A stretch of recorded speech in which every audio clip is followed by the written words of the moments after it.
ఇద్దరు తాగుబోతుల మధ్య జరిగిన గొడవలో సర్ది చెప్పడానికి వెళ్లిన వ్యక్తి ప్రాణం పోయింది. ఈ ఘటన అనంతపురం జిల్లా కళ్యాణదుర్గం రోడ్లో జరిగింది.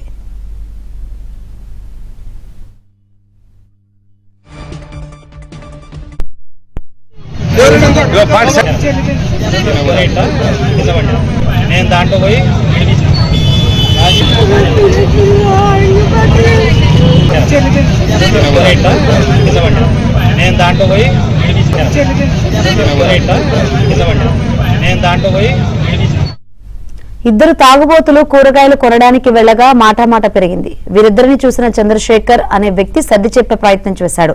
అప్పటికే మద్యం మత్తులో ఉన్న ఇద్దరు ఆగ్రహంతో ఊగిపోతూ చంద్రశేఖర్ ను గట్టిగా నెట్టివేయడంతో ఒక్కసారిగా కుప్పకూలి అక్కడికక్కడే మృతి చెందాడు.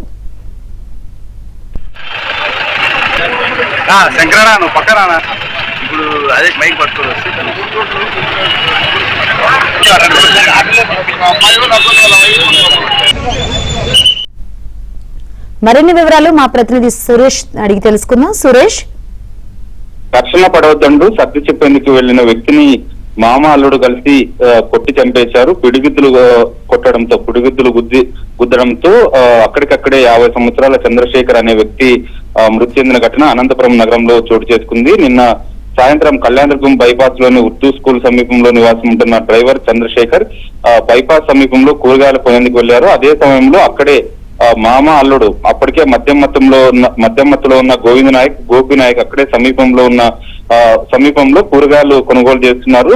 కూరగాయలు కొనుగోలు చేసిన తర్వాత 120 రూపాయలు బిల్ అయిందంటూ కూడా యజమాని మామ అల్లుడుకు చెప్పారు. అయితే 500 రూపాయల నోటు ఇచ్చిన మామ అల్లుడు గోవింద్ నాయక్, గోపి నాయక్ 100 రూపాయలు తీసుకుని 400 వెనక్కి ఇవ్వాలంటూ కూడా యజమానిపై ఒత్తిడి తీసుకొచ్చారు. అయితే కూరగాయల షాప్ యజమాని తనకు గిట్టదని చెప్పడంతో వారు కూరగాయల షాప్ యజమానితో వాగ్వాదాన్ని దిగారు. పక్కనే ఉన్న చంద్రశేఖర్ కలగజేసుకుని ఇద్దరికి సర్ది చెప్పే ప్రయత్నం చేశారు. అప్పటికే మద్యం మత్తులో ఉన్న గోవింద్ నాయక్, గోపి నాయక్ చంద్రశేఖర్ పై పిడిగుద్దులు గుద్దడంతో అక్కడికక్కడే కుప్పకూలిపోయారు. ఛాతీపై బలంగా కొట్టడంతో అక్కడికక్కడే చంద్రశేఖర్ మృతి చెందినట్లు కూడా అక్కడి స్థానికులు చెప్తున్నారు.